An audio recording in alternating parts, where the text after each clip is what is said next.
Just 3 days into the 2026 World Cup, FIFA was already under fire, and this time it wasn't about travel bans or empty hotels. It was about a refereeing decision that left fans, players, and experts completely confused. The match was Switzerland versus Qatar at Levi's Stadium in Santa Clara, California. In the 17th minute, Swiss midfielder Remo Freuler ran into the penalty area and was knocked down by Qatar's goalkeeper. The referee immediately pointed to the spot, penalty. But then a question was raised. Was a Swiss player in an offside position just before the foul happened? The flag stayed down, VAR stepped in to check, and everyone waited. After a long review, the penalty was allowed to stand. Breel Embolo, who had himself faced visa problems just 10 days before the tournament, stepped up and scored. Switzerland won, Qatar 0, but the controversy was just getting started.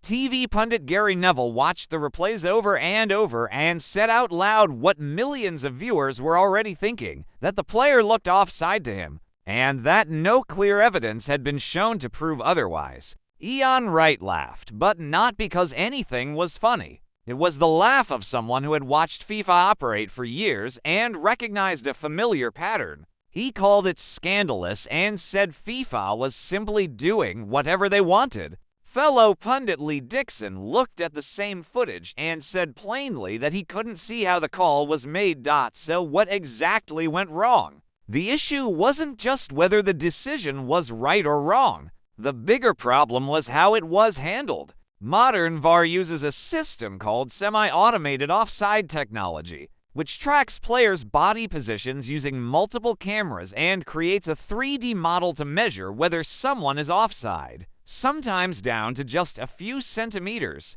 In theory, it is the most accurate tool available, but in practice, when a decision is that tight, everything depends on which exact frame is used as the reference point. And when the margin is that small, you need to show your work. FIFA didn't. They did not show the key freeze frame. They did not display the 3D model that would have explained how they reached their conclusion. They simply announced the decision and moved on. That is the core problem, because the entire reason for introducing this technology in the first place was to bring clarity and transparency to close calls. If you don't show the evidence, you're not providing certainty. You're just asking people to trust you. And right now, trust in FIFA is at an all-time low. Gary Neville put it well. Fans are already distrusting of FIFA and the technology to begin with. He was absolutely right. That distrust didn't appear out of nowhere. It has been building throughout this tournament, from tone-deaf comments telling fans to chill and relax,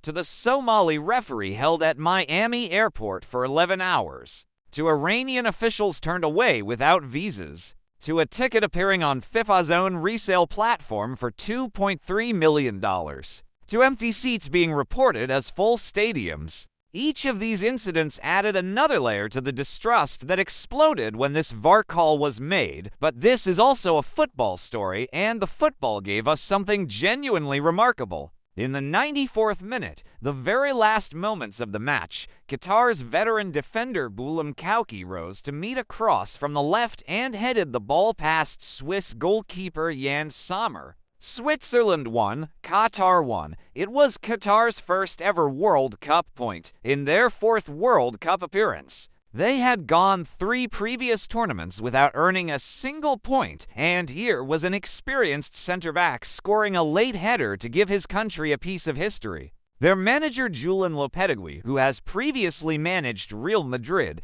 the Spanish national team, and West Ham, called it an incredible moment. Qatar had every right to feel the VAR decision had cost them a win they may have deserved, but the spirit and determination they showed in fighting back deserves real credit. Meanwhile, on that same evening, something very different was unfolding at Gillette Stadium in Foxborough, Massachusetts. Scotland versus Haiti. Scotland hadn't played at a World Cup since 1998, a wait of 28 years. They only made it to this tournament by scoring 2 goals in stoppage time during their final qualifier, dramatically overtaking Denmark to claim automatic qualification. For an entire generation of Scottish fans, this was their first ever chance to watch their national team at a World Cup. Their opponents, Haiti, were carrying a very different kind of weight. Their fans face a complete travel ban from the United States, meaning almost none of them could be in the stadium to support their team.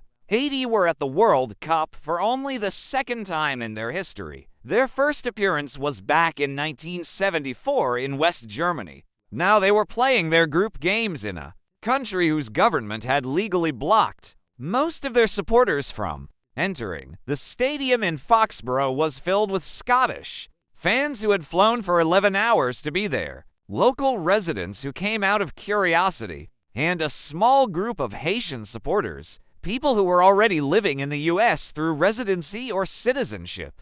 They were there despite the barriers, not because those barriers had been lifted. Scotland won the match 1-0, with John McGinn scoring a deflected shot in the 28th minute that went in off a Haitian defender. It was Scotland's first World Cup win since 1992, 36 years ago, when they beat Sweden in Italy. The win put Steve Clarke's side at the top of Group C, helped by one of the tournament's biggest early surprises. Brazil and Morocco had drawn 1-1 earlier that day in New Jersey. Back home in Scotland, fans watched the match at 2 o'clock in the morning. The game kicked off at 9 p.m. local time in Foxborough, which meant Scottish supporters had to stay up through the night just to watch their own team play. That was the price of a FIFA scheduling decision that put North American broadcast times ahead of the fans of the actual teams playing.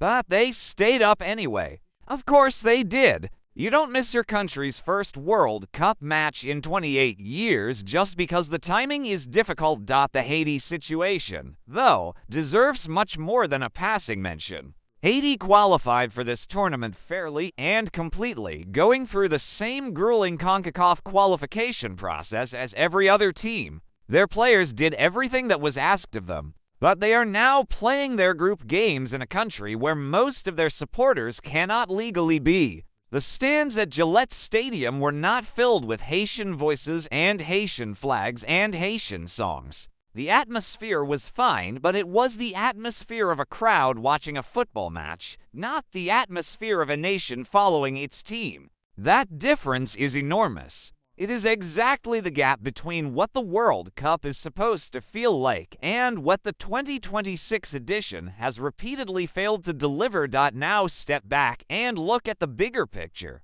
Because the VAR controversy in Santa Clara and the Haiti situation in Foxborough are connected. They are both symptoms of the same problem, a governing body that keeps choosing to protect itself over being open and honest with the people it is supposed to serve. When FIFA refused to show the key VAR footage that would have explained their decision, they made the same kind of choice they made when they removed tickets from their platform without explanation, when they told fans to chill and relax about Omar Artan, and when they responded to a legal investigation by saying they had checked everything with the best lawyers. The message in each case is the same. We don't need to explain ourselves to you. We just announce our decisions, and you accept them. But that approach is running into a serious problem in 2026, because the trust that would make people accept those announcements has been worn away, incident by incident, over many months. Ian Wright summed it up perfectly when he laughed and said FIFA was just doing what they want. The laugh itself said everything. It wasn't the laugh of someone who was surprised. It was the laugh of someone who had long stopped expecting anything different, someone who had watched the gap between what FIFA claims to stand for and what it actually does grow so wide that the only response left is a tired, knowing laugh. Of course they are. They always do. And yet, the football itself keeps delivering real, meaningful moments. Qatar scoring in the 94th minute to earn their first ever World Cup point. Scotland winning their first World Cup match in 36 years. Haiti's players competing with everything they had in a country where most of their fans couldn't even be present. These are genuine, beautiful moments of sport. The question that hangs over all of it is this: does the organization responsible for the VAR cover-up The empty seats, the Arton situation, and the hot dog joke actually deserve to have these moments belong to its tournament.